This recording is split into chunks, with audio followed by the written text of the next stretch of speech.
Hola, ¿qué tal? Mi nombre es Nuria Gómez Velarti. En esta oportunidad vamos a hablar de Roman Jakobson y de un artículo que él publicó famosísimo, que es el de Lingüística y Poética. Roman Jakobson formaba parte del Círculo de Praga, nosotros ya hemos estudiado bastante sobre eso y bueno, justamente con el principio o la impronta funcional de la que hemos hablado, que era característica del Círculo de Praga, bueno, él desarrolla una teoría en la que se enfoca en algunas cuestiones que tienen que ver con lo funcional del lenguaje, de la función, digamos, lo funcional en términos de comunicativo del lenguaje. Piensen en esto, cuando una persona dice son las 5 puede tener un doble significado, un triple significado también.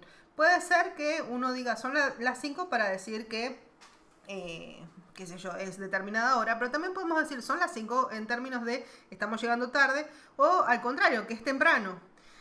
El sentido de esa oración en realidad se va a discernir, el oyente va a poder saber de qué se trata en función de datos del contexto y la intención del hablante, del emisor. Nosotros sabemos que el emisor es la persona que emite el mensaje y el receptor es la persona que lo recibe. Pero justamente en tiempos de Roman Jakobson es que todo esto empezó a tener dimensión. Entonces, cuando una persona dice son las 5, hay un interlocutor que es el que detecta qué es lo que se quiere decir detrás de esa información, ¿sí?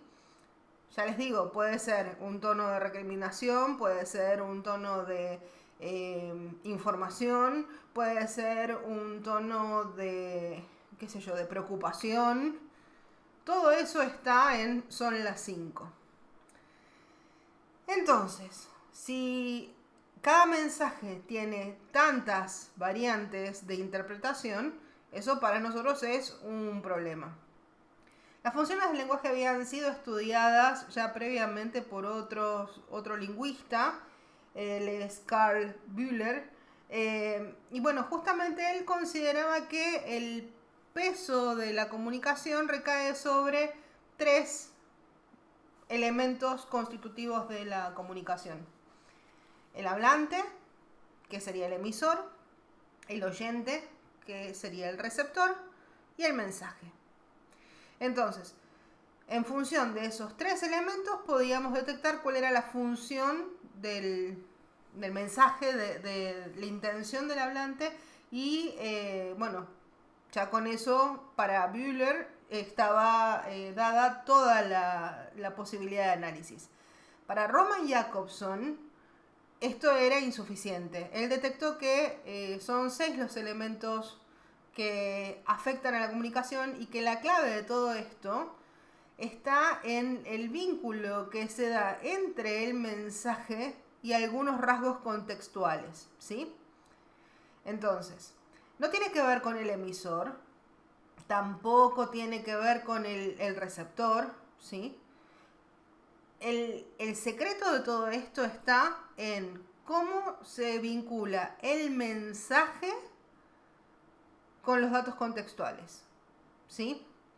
Entonces, para repasar, y supongo que esto lo habrán estudiado en algún momento porque son cosas, son materiales conocidos.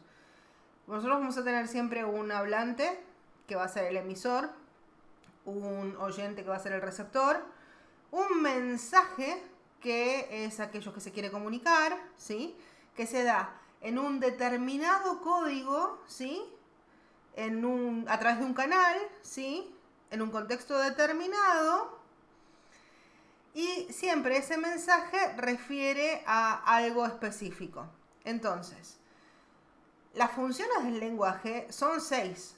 Eso lo tienen en el artículo, pero eh, solamente las vamos a repasar. La función referencial, la expresiva, la apelativa, la poética, la fática y la metalingüística. Vamos a empezar por la función referencial.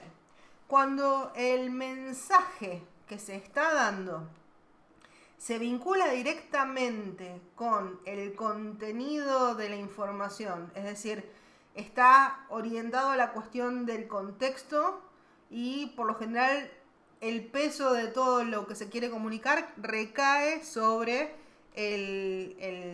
justamente el peso de lo que recae está referido específicamente a aquello de lo que se quiere hablar. Por ejemplo, si yo digo una mesa tiene 4 patas, la información, el peso de la información está dada sobre justamente este dato, el hecho de que hay una mesa. Si yo digo son las 3, el peso de la información está dado sobre la cuestión de la hora. Y claramente lo que quiero hacer es informar que son las 3, ¿sí? Ahora bien, muchas veces nosotros usamos esa misma estrategia para decir otro tipo de información. Por ejemplo, si yo digo, ay, qué cansada que estoy, o uy, qué dolor de cabeza, es obvio que el vínculo del mensaje está referido, digamos, está orientado hacia mis emociones. Por eso es que la función expresiva también se la conoce como la función emocional o emotiva, ¿sí? El vínculo es entre el mensaje y el emisor, es decir, el hablante hace énfasis sobre sí mismo en el momento de expresarlo. Por eso es que se llama justamente función expresiva o emotiva. En general, cuando una persona establece reclamos o algo así, muchas veces usa esto. Por ejemplo, yo cuando te vi los mejores años de mi vida y bla, bla, bla. Bueno, esa estrategia es, por un lado, persuasiva, pero por sobre todas las cosas el peso está sobre lo emocional propio del hablante. Entonces se puede analizar perfectamente en ese caso la función emotiva. Otras veces la función está orientada a que el oyente, o sea, el receptor, haga algo con esa información. Por eso se habla de una función conativa, apelativa, exhortativa, vocativa. Tiene un montón de nombres, ¿sí? Bueno, y justamente si yo te digo, anda a atender el teléfono, ¿sí? Se espera que el otro lo que tiene que hacer es reaccionar, ir y en ese caso atender el teléfono, ¿sí?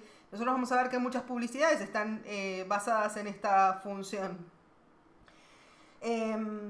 Cuando el mensaje recae, digamos, hace énfasis sobre aquellas cuestiones que tienen que ver con el modo de dar la información, de brindar ese mensaje, estamos hablando de una función que es la que justamente le interesaba o le llamaba la atención a Roman Jakobson, que es la función poética. Roman Jakobson dice que cuando se desarrolla la función poética hay una proyección del eje paradigmático sobre el eje sintagmático. Esto quiere decir que nosotros cuando nos expresamos establecemos un vínculo de asociaciones que se salen de la linealidad tradicional y buscamos justamente la belleza, la hermosura, la estética en aquello que decimos justamente porque estamos apelando a esa función. Esa función recibe el nombre de función estética o también de función poética, ¿sí? La función fática.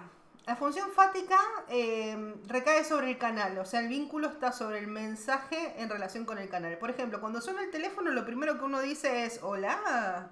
Y nosotros no estamos saludando a nadie en particular, sino que lo que estamos diciendo es el canal está abierto, puedes hablar, ¿sí? También se llama función relacional. Lo van a encontrar con ese nombre en algunas traducciones. La clave de la función fática está en mostrar que hay un canal abierto para comunicarse. Por ejemplo, se nota muchísimo en las conversaciones de ascensor. Si ustedes piensan en el hablante y el oyente de una conversación de ascensor, a nadie le interesa el clima y sin embargo todos decimos, uy, cómo llovió y ese tipo de conversaciones que realmente no nos interesa puntualmente el tema, en las que no nos interesa puntualmente el tema, pero sí queremos mostrar que bueno, que nos estamos comunicando, que somos sociales.